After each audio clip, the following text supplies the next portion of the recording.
ನಮಸ್ಕಾರ ಸ್ನೇಹಿತರೆ.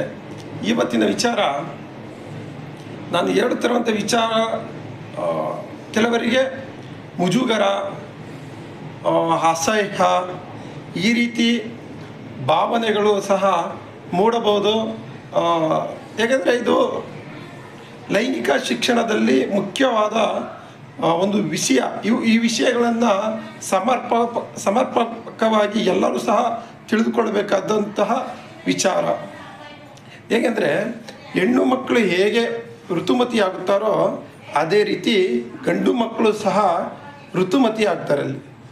ಅದರಲ್ಲಿ ಹೆಣ್ಣು ಮಕ್ಕಳಲ್ಲಿ ಕೆಲವು ರೀತಿ ಬದಲಾವಣೆಗಳು ಕಾಣಿಸ್ಕೊಂಡ್ರೆ, ಪುರುಷರಲ್ಲಿ ಅಂದರೆ ಗಂಡು ಮಕ್ಕಳಲ್ಲೂ ಸಹ ಬದಲಾವಣೆಗಳು ಕಾಣಿಸ್ಕೊಳ್ತವೆ. ಅಲ್ಲಿ ಮೊದಲನೇದಾಗಿ ಗಂಡು ಮಕ್ಕಳಲ್ಲಿ ಕಾಣಿಸಿಕೊಳ್ಳುವಂತಹ ಬದಲಾವಣೆ ಅಂದರೆ ಅವರ ಮುಖದ ಮೇಲೆ ಗುಳ್ಳೆಗಳು, ಅಂದರೆ ಮೊಡವೆಗಳು, ಚಿಕ್ಕ ಚಿಕ್ಕ ಮೊಡವೆಗಳು ಮೂಡ್ತವೆ ಅಲ್ಲಿ.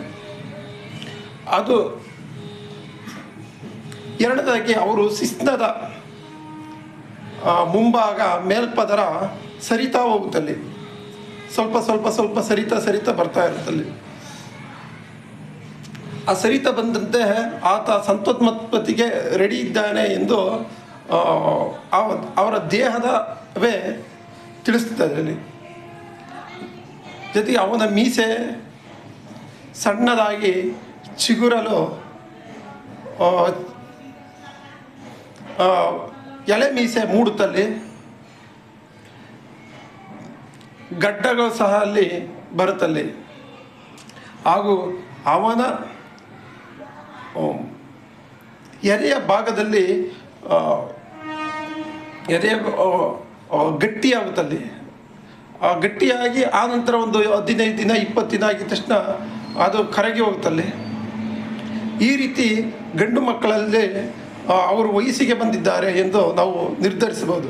ಇದು ಕನಿಷ್ಠ 11, 12, 13, 14 ವಯಸ್ಸಿನಲ್ಲಿ ಆಗುವಂತಹ ದೈಹಿಕ ಬದಲಾವಣೆಗಳು.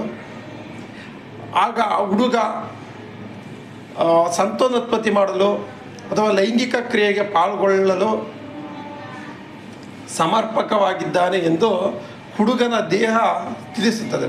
ಇನ್ನು ಹೆಣ್ಣು ಮಕ್ಕಳಲ್ಲಿ ಬದಲಾವಣೆಗಳು ಅಂದರೆ ಅವ್ರಿಗೂ ಸಹ ಮೊಡವೆಗಳು ಮೂಡುವಂಥದ್ದು, ಮತ್ತು ಅವರ ಎದೆಯ ಭಾಗ ದಪ್ಪವಾಗುವಂಥದ್ದು, ಅವರ ಯೋನಿಯಿಂದ ರಕ್ತಸ್ರಾವ ಆಗಿ ಸಂತಾನೋತ್ಪತ್ತಿ ಕ್ರಿಯೆಗೆ ರೆಡಿ ಇದ್ದೀವಿ ಎಂದು ಅವರ ದೇಹ ತಿಳಿಸುತ್ತದೆ. ಅದೇ ರೀತಿ ಹುಡುಗರು ಸಹ ಅವರ ದೇಹ ರಚನೆಯು ತಿಳಿಸುತ್ತದೆ. ಅಂದರೆ ಒಬ್ಬ ಹುಡುಗಿ ಹೇಗೆ ಒಂದು 11, 12, 13 ವರ್ಷಕ್ಕೆ ಸಂತಾನೋತ್ಪತ್ತಿ ಮಾಡಲು ರೆಡಿ ಆಗಿರ್ತಾರೋ, ಅದೇ ರೀತಿ ಒಂದು ಹುಡುಗನೂ ಸಹ 11, 12, 13, 14, 15 ವರ್ಷಕ್ಕೆ ಸಂತಾನೋತ್ಪತ್ತಿಯಲ್ಲಿ ಪಾಲ್ಗೊಳ್ಳಲು ಅರ್ಹನಾಗಿ ಇರ್ತಾನಲ್ಲಿ. ಇದು ಪ್ರತಿಯೊಬ್ಬ ಹುಡುಗರಲ್ಲೂ ಸಹ ಆಗುವಂತಹ ದೈಹಿಕ ಬದಲಾವಣೆಗಳು. ಮತ್ತು ಮಾನಸಿಕವಾಗೂ ಸಹ ಅದು ಹೇಳಿಕೊಳ್ಳೋದಕ್ಕೆ ಹುಡುಗನಲ್ಲಿ ಆಗುವುದಿಲ್ಲ, ಆದರೆ ಆತನ ಮನಸ್ಸಿನಲ್ಲಿ ಲೈಂಗಿಕ ಬಯಕೆಗಾಗಿ ಹಾತೊರೆಯುತ್ತಾ ಇರುತ್ತದೆ. ಈ ವಿಡಿಯೋ ನಿಮಗೆಲ್ಲ ಉಪಯುಕ್ತವಾಗಿದೆ ಎಂದು ನಾನು ತಿಳಿತೀನಿ. ಇದನ್ನು ನೀವು ಮುಜುಗರ ಅಂತ ಯಾರೂ ಸಹ ತಿಳಿದುಕೊಳ್ಳಬಹುದು. ಇದು ಪ್ರತಿಯೊಬ್ಬ ವ್ಯಕ್ತಿಯೂ ಸಹ ಒಂದು ಪುರುಷ